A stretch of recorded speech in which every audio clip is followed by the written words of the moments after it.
Now, some Lagos residents and motorcycle operators are appealing to the state government to reconsider or at least extend the deadline for ban on commercial motorcycle operations. This comes as the government enforced in 4 more local governments and 6 local council development areas. We have senior correspondent Adedoja Salama Adeni visited Alakbere in Aboiketu local council development area to assess the level of compliance. We have this report. Alakbere is one of the major hubs for commercial motorcycle operators in Lagos State. But on this day of Okada enforcement in the additional 4 local government areas and 6 local council development areas, the streets are empty of the riders. As some of the Okada riders are seen hanging around helplessly, the tricycle operators are busy with passengers. Business with everything, we all the park, all the run, no good park safe. It is all they go like say. Everything is all right. Yes. So we are seeing some. Yes. I felt very, very bad, very sad, very weak. Even my landlord now, he spoke to me this morning about house rent. Where will I ask him money to pay house rent? So we beg the Lagos State governor to reconsider his decision. Maybe give us more time so that we go adjust. I have to check for my house to go and buy food. So I don't think it is a very, very good reason for them to ban Okada because it's very, very stressful.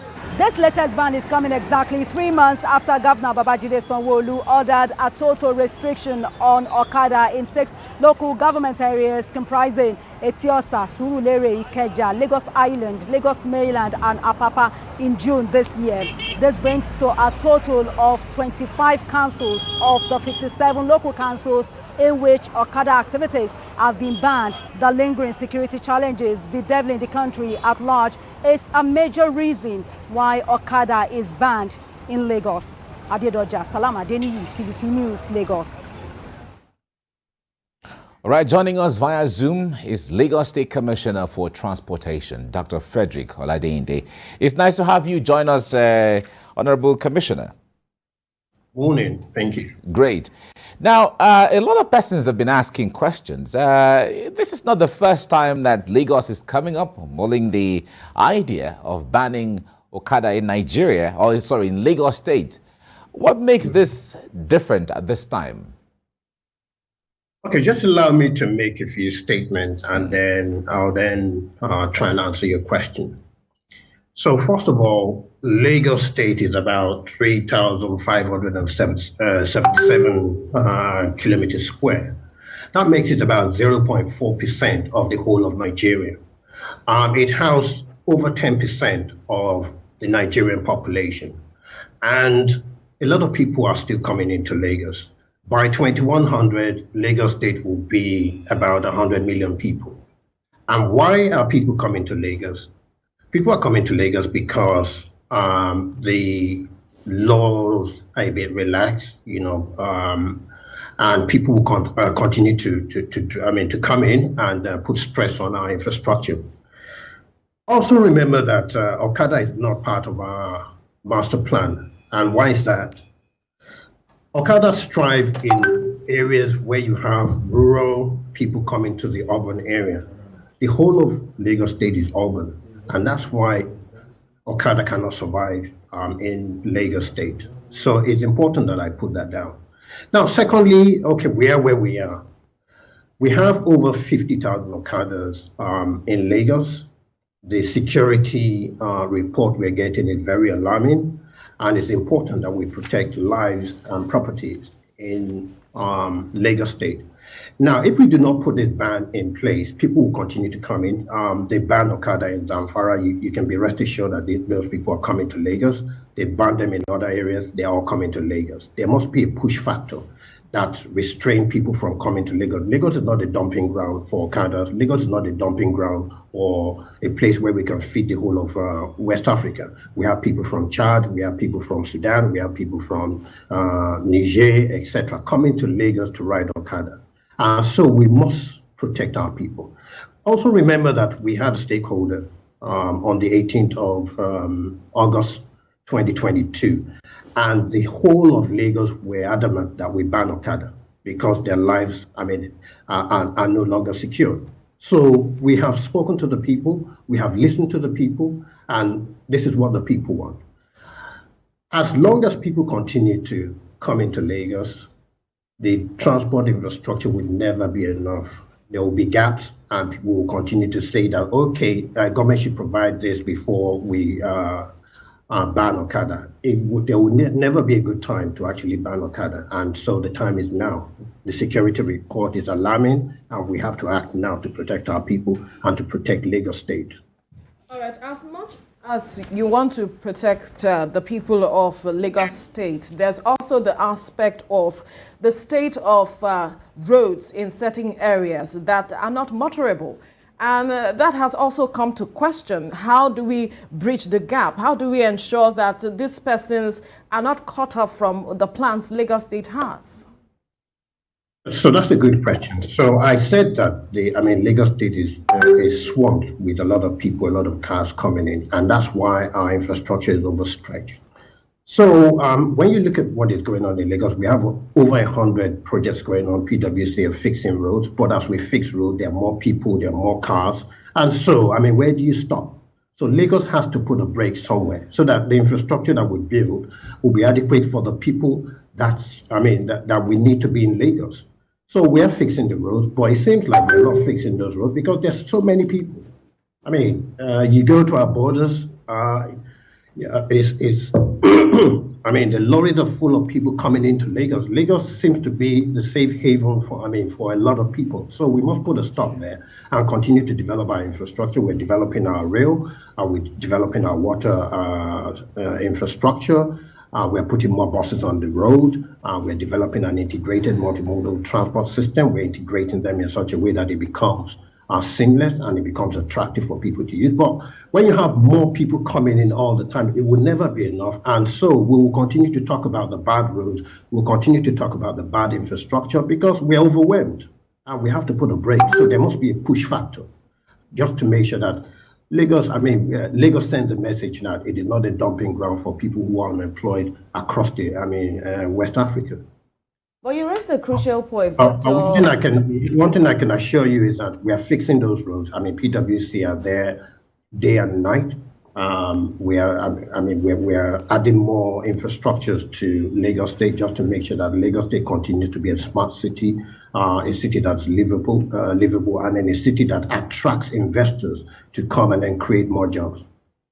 Dr. Oladende, you raised a crucial point earlier about the sheer number of commercial motorcycles in Lagos and the fact that Lagos continues to remain a major attraction for many Nigerians who live elsewhere. So we have a daily influx of Nigerians and even foreigners who come into the country, into the country's commercial capital. But then how are we tracking these people? So we have so many people who depend on this this business as their means of livelihood, but now that they've been cut off, so to speak, what is the state doing with them? There does appear to be a foundational challenge of tracking the number of people who live in Lagos. So how do we, curtail this as a security risk? Okay, so that's why the government launched what we call the Ladra card, so that we can register all the people in Lagos, and then we can know the people who live in Lagos, and then we can know the people that we cater for. So there's the Ladra card project that Lagos State is implementing. Secondly, Lagos State has a lot of programs for Lagosians or people who we feel deserve to live in Lagos. So for example, we have the WAPA program, where we trained over 5,000 artisans in the past 2 years. We have the Wealth Creation Program, where we are doing a lot of internship programs, and we're training a lot of people, giving them technical skills. We have the Agric program, where we're training people to farm, and then we're giving them land And we have the Lagos State Employment Trust Fund where we give people loans to set up small businesses. So there's a lot of programs that people can get involved in. Now, let me even ask you a question. So I come into Lagos at a very early age. I began to drive Okada at the age of 40, 45. I developed no skills. Are you going to drive Okada when you're 60, 70? What happens to that person when he gets to the age where he's supposed to utilize his skills to actually put food on the table? So it is not a sustainable profession. It is not something that we want to encourage people to pick up. We have a lot of artisan jobs that we have lost in Nigeria in particular. And then each time we build our infrastructure, we go to Togo, we go to Republic of Benin to find these artisans to actually come into Lagos and then help us to do these jobs. These jobs are available for Lagosians, they are available for Nigerians. And I would encourage Lagosians to actually pick up these trainings and then so that they can pick up skills that are sustainable, that can sustain them to when they're 60, 70, etc. You're not going to ride Okada when you're 60 or 70. And then let's look at the accident rate and the crime rate. A lot of our young people are being killed. A lot of them are lame. They're being, caught short. And we have to put a stop to it. This is government. And government has to protect its people. And that's what we're doing. All right. You talked about the transportation master plan earlier on when you started. Can you share with us what this master plan is to help Lagosians have a buy-in into the program that you're coming up with, especially in transportation in Lagos? Thank you. So the transportation master plan is a plan that it has a vision of developing a multimodal integrated transport system for Lagos. So basically what we want to do is give people options rather than people being captive to their cars or maybe being captive to downfall. So it consists of 7 railway lines because Lagos State is a mega city, and so we have to develop a railway network so that we can move people en masse from one point to the other. It has 40 BLT, of which we've developed 3. We have over 26 water routes, and we also have major ring roads and major roads that we need to connect communities. So, for example, we're developing the blue line at the moment and the red line. The blue line is from Marina to Kukumaiko that would serve the people along the Badagry corridor. We have the red line from Marina all the way to Agbado that will serve the people along Agege, Ikeja, Urushoki, etc. And then very soon we'll embark on the green line, which is from Marina all the way to Lekki Free Trade Zone, and that will take care of the people in Lekki. So you can see that we've taken care of the 3 spines of Lagos. And then we have other lines such as the purple line from Redeem going all the way to Ojo, the yellow line from Ota all the way to National Theatre. We have the orange line from Ikeja to Agbowa Ikorodu, taking care of the Ikorodu community. And then we have the monorail, which orbits Ikoyi, Victoria Island, and Lekki Phase 1. And you can see that once we are able to put this rail line together, we will be able to move people en masse from one point to the other. That will reduce congestion drastically. So the vision is to develop a multimodal public transport system that will mop up this mass number of people from one point to the other. We generate about 26 million trips per day. That is set to go up to over 50 million in the next 2 decades. And we can't, Okada is not going to solve that problem. Driving our cars is not going to solve that problem. The only thing that's going to solve that problem is developing a robust public transport that can move people en masse from one point to the other. So the strategic transport master plan consists of 7 rail lines, 14 BLTs, that's the bus rapid transit, a modification of our bus system. So we're moving our bus system from the unregulated to the regulated, and that's why you can see all these blue buses. So we want to move away from these smaller buses on the main road to larger buses that can take 70 to 100 people at once. And then we then restrict the smaller buses to the inner roads. And that's where we have the last mile that brings people from their community to the main road. And then they can then join the BLT or join the rail, etc. And then we're tying all this together using technology. And that's why we launched the carry card about 2 years ago, and that carry card allows you to use. I mean, you can use that carry card on any of the more the modes that we provide in Lagos, and so you don't have to pay for each mode individually. So with that card, you can ride on your. I mean, you can use water transportation, you can ride on BLT, you can use the rail when it comes on board, etc. And it makes it simpler, easier for people to move from one point to the other. So we're trying to make life easier for the people of Lagos State. We're trying to make Lagos State a livable city. We're trying to make it a world-class city. It's a smart city, and it's a mega city, most importantly. And it's not a dumping ground for people who have nothing to do. And that's why we must protect Lagos State. Lagos State is an asset to Nigeria. Right. So when you look at what is happening in Lagos, so for example, farmers in the north, 60% of their products come to Lagos State, where it's consumed. Everybody that manufactures something around Nigeria, the product ends up in Lagos. So Lagos is an asset, a national asset that has to be protected, and that's what we're doing. Right. Now, as much as Lagos is a national asset that has to be protected, quickly talk to us about data. Do we have data on how much impact the Okada has had on, when we talk about insecurity within Lagos State? Do we have data on that? And the enforcement, do we have data on how far it has reduced crime rate and all of it? If you could share that with us for Lagosians who are watching to really understand why government wants to make Lagos State comfortable for them. So when you look at the first 6 local government where we banned Okada, that was on the 1st of June. So between the 1st of June and the 1st of August 2022, we had a significant reduction in accident rate.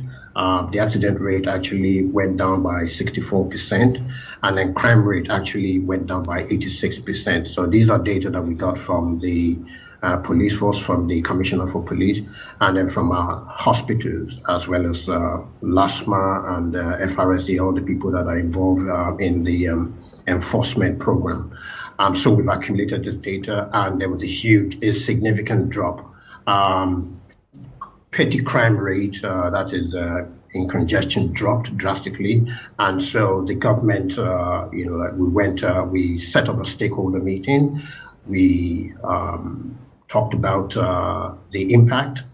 We showed them the data, and the whole of Lagos then said that, look, we need to ban Okada in the whole of Lagos. But the government is very careful in banning Okada straight away across the whole of Lagos. We're taking them in phases so that we can provide adequately for these areas. So we started with the first 6. We provided first and last mile buses. We increased the BLT fleet. We increased the basic transport mode fleet. We have the lag ride, which I think there are about 500 lag rides. That's another option for negotiations. And with this lag ride, people can actually share this ride. So you can have 3 people ride in a cab, and it becomes very cheap. It's almost the same price as taking BLT or taking your bus, your normal bus service. We have tried to connect our water transport system. So we're developing 16 terminals at the moment. We're connecting them with the first and last mile, and we're connecting them with good roads so that these first and last mile can get to the terminals. So we're providing a lot in phases, just to make sure that the people of Lagos State do not suffer. That's why we started with 6. We moved on to another 4, and then once we are able to provide for them adequately, we'll then move to another 5, and then eventually we'll then have a total ban in Lagos State. So, Dr. Oladende, you've spoken about the master plan, where Lagos is now, where the state is headed. But a reflection of what you've said about the impact of Okada operations on accidents in the state, people have also, retorted in response that there are other, road accidents that are induced by other modes of road transport, cars, commercial buses and the like. So where is what is the picture now of this master plan where these other modes of transportation are? Because people have said even the fact that you stand now, having to stand waiting for a bus, waiting for a keke, might also, expose one to crime, depending on the time when you come out looking for these options. So Lagos has embarked on what we call the Smart City Initiative, where we're laying over 3,000 kilometers of fiber optic. We are connecting all our networks with what you call smart cameras. So we have 2,000 cameras, which we are about to locate in every key point of Lagos, so that we can begin to monitor what is happening in our cities, etc. And then what we're trying to do is to use technology to enforce the traffic law also, so that we remove physical interaction. Secondly, when you look at the program that the Ministry of Transportation had embarked on, so there's a lot of road marking going on, there's a lot of curb construction, there's a lot of roundabouts that are being removed, etc., just to make our network better, to increase the capacity. So there's a lot of program, and we're working with the FRSC, etc., in implementing some of our road safety program. But when you look at the accident that happens with other modes of transport, Okada is the most dangerous, because you're not protected, you're not in the car, you're exposed, and in most cases, you're more likely to die having an Okada accident than having a road accident. And it's important that we deal with that. So we have our road safety program in place, just to make Lagos safer, and that's why public transport is very important in Lagos.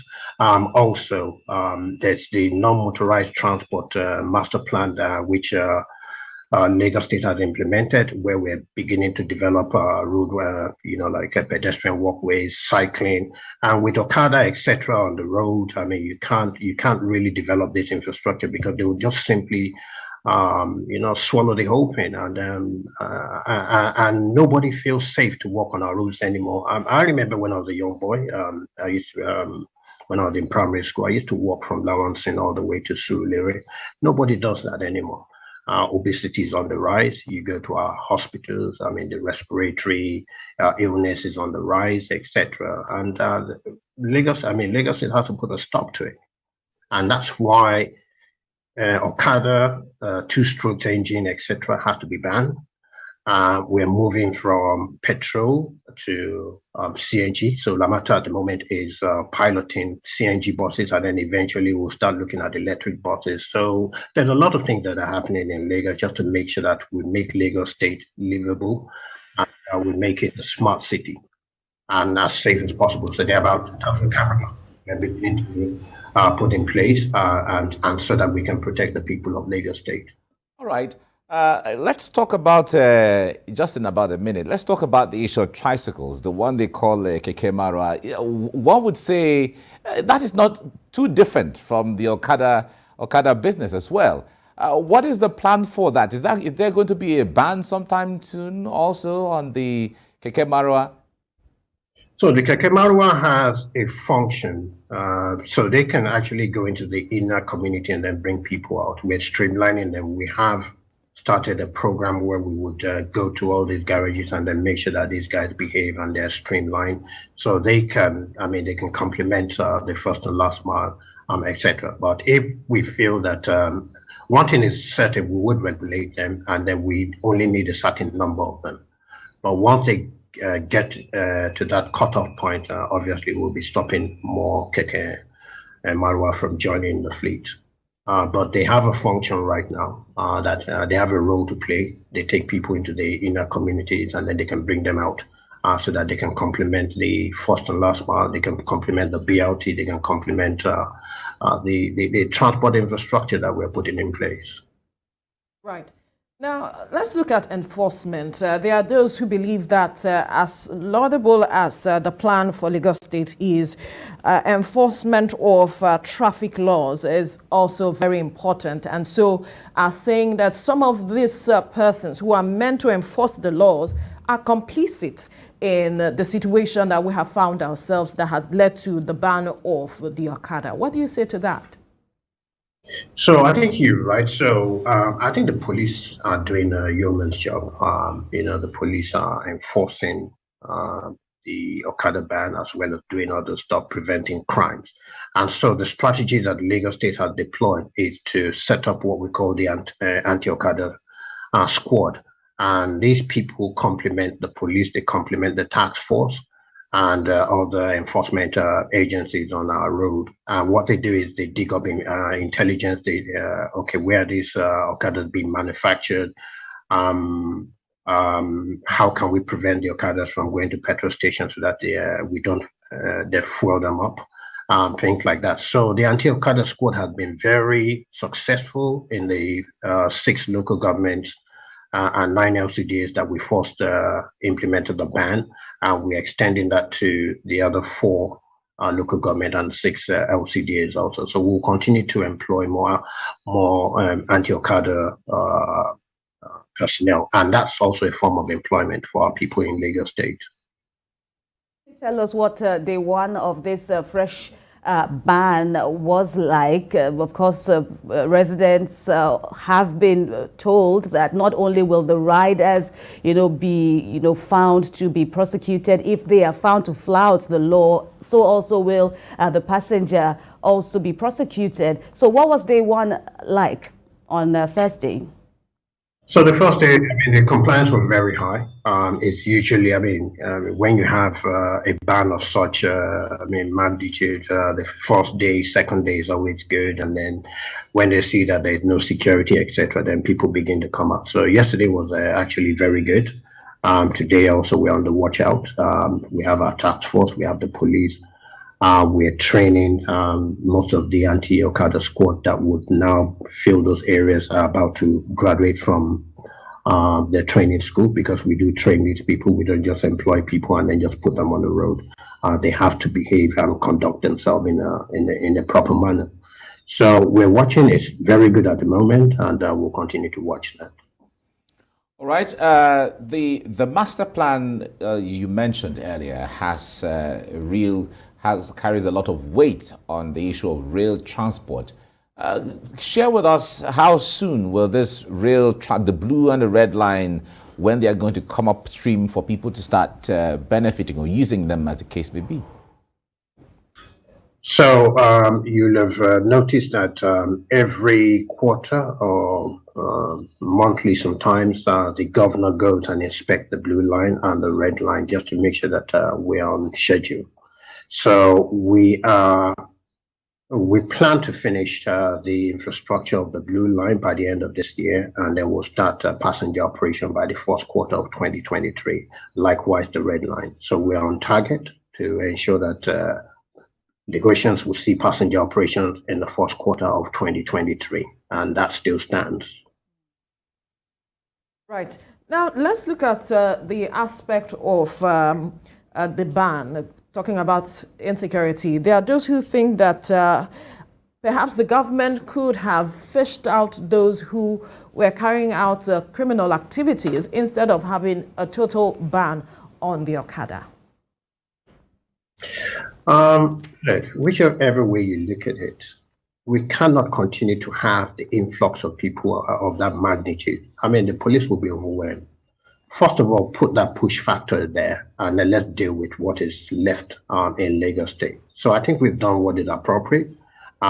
We can't continue to fish millions of people. How many police personnel do we have in Nigeria, talk less of in Lagos? So it makes sense to put that push factor. Let's make it difficult for crime to be perpetrated in Lagos. By putting that ban in place, and then we deal with the other crimes that are in Lagos. So it's the most reasonable thing for a government to do. And so just simply allowing them in and then trying to fish all of them out, that's a lot of work. And it's a waste of, there are a lot of things that police do in Lagos to protect us, to make Lagos a stable city. And it just makes sense for us to put that push factor so that we prevent a crime happening in Lagos rather than let it happen and then begin to find the people and then, trying to fish them out. So I think what the government is doing is, it's not out of place at all. Dr. Oladende, we had, also in the news while tracking days before the takeoff of the fresh ban, a group of protesters who stormed Lagos House. They claim to be members of the Okada Association from a particular axis. Also giving some sense that maybe there wasn't enough engagement. How is the state government dealing with that? You've also spoken about options that, these people can also explore in the state beyond the Okada business that has now been truncated. So how do people, interested residents, access those opportunities? So, we have phone numbers. When people go to those ministries, they will be attended to. So it's not for special kind of people. You talked about the protest about 3 days ago. We sat down with the leaders and we made it clear to them that there's no going back on Okada.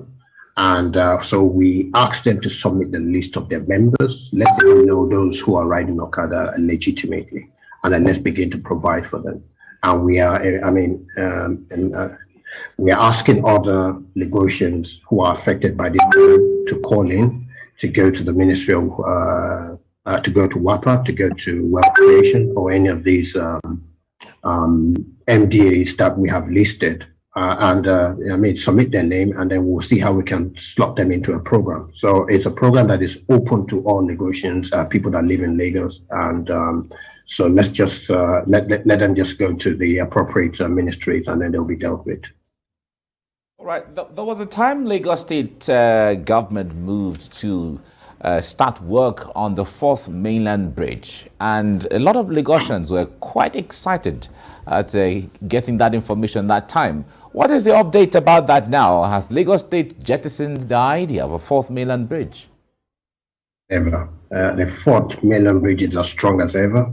We have finished the appraisal. We are now talking to interested investors. We're just finalizing the details, and the 4th mainland bridge will go ahead. I can assure you that. Now, there are those who say that they are not commercial riders and have this Okadas for their personal use. Where do they come in the mix of all of this plan? So there's a rule, there's a law that says that you can't ride a bike that is less than 200 cc. And then secondly, for those kind of bikes, there's a license that you get. It's called the rider's card or Class A license, depending on where you go. And so we issue those permits, and as long as you're not carrying passengers, etc., I don't think that should be a problem. So there is a license for those who have private bikes, bikes that are not used for Okada, etc. And once you get the required permits and license, I think you should be fine.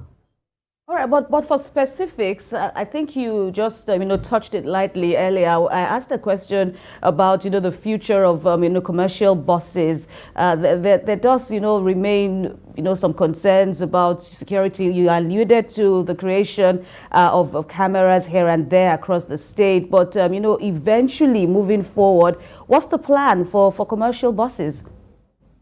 So there's a reform going on in Lagos. It's called the bus reform. And what we're doing is we're asking commercial drivers to form a cooperative, and so that we can then franchise routes to them. So Lamata is responsible for that program. We have over 30 routes that we've franchised, so we're doing it gradually.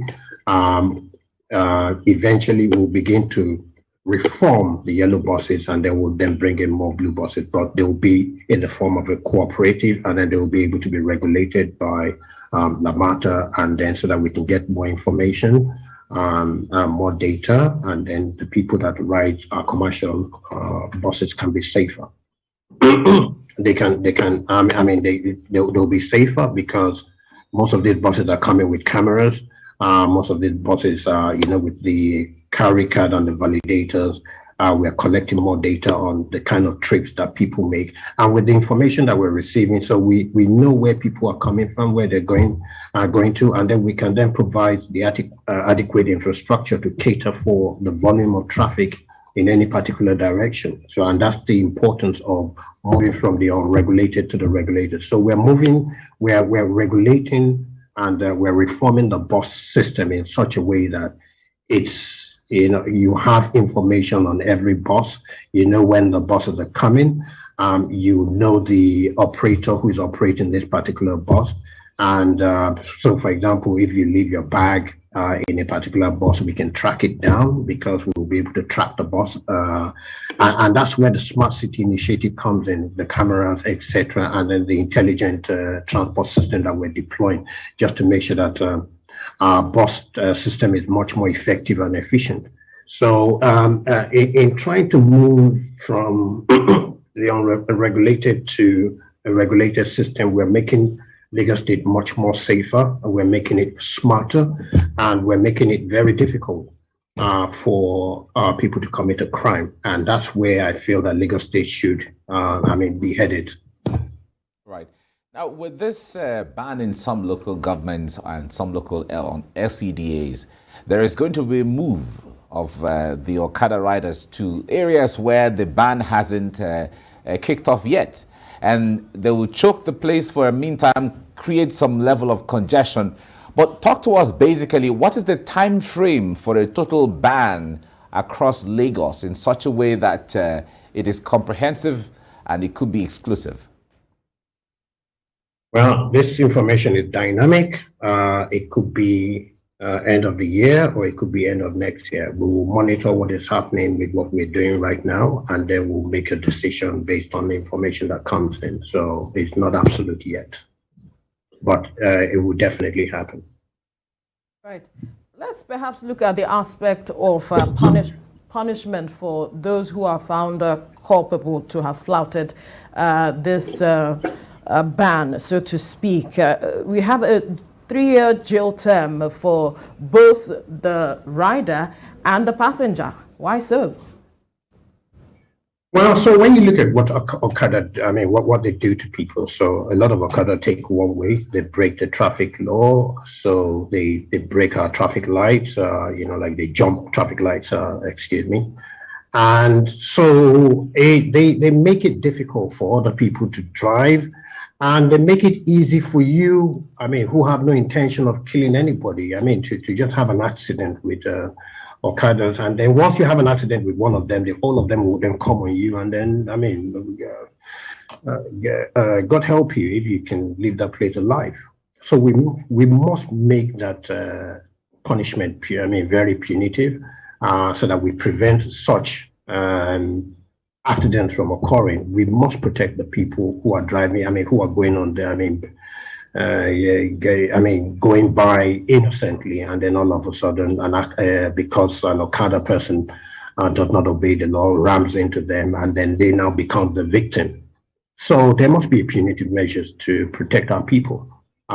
People who encourage Okadas to take one way should be punished. Okadas who are taking one way are putting other people's life in danger. So other people can lose their life as a result of their action. So I don't think 3 years is stringent at all.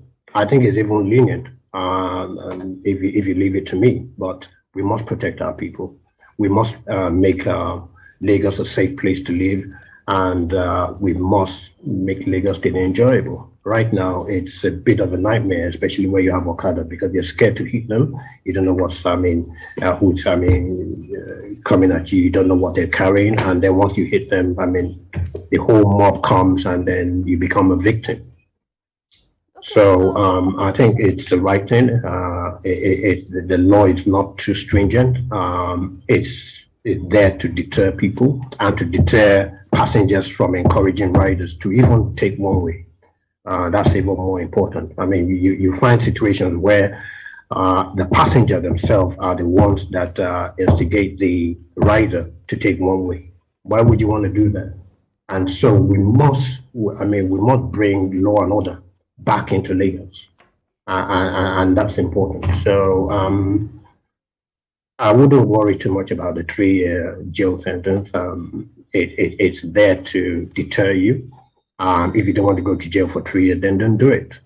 And that's important. Dr. Olade, let's also, look at the sustainability of this master plan, of this enforcement by the Lagos State government and its partners. Because come to think of it, except if I'm wrong, the law wasn't recently enacted. It's been in place for a number of years. During the COVID time, we also saw a semblance of the law being enforced, and then things returned to the way it was now. But with your talk, your insistence on and clamor for maintaining law and order in the state, some have also wondered whether the government has the political will now to see this through. I think we do, and you can see that in the amount of the investment that we're putting into ensuring that we sustain this ban.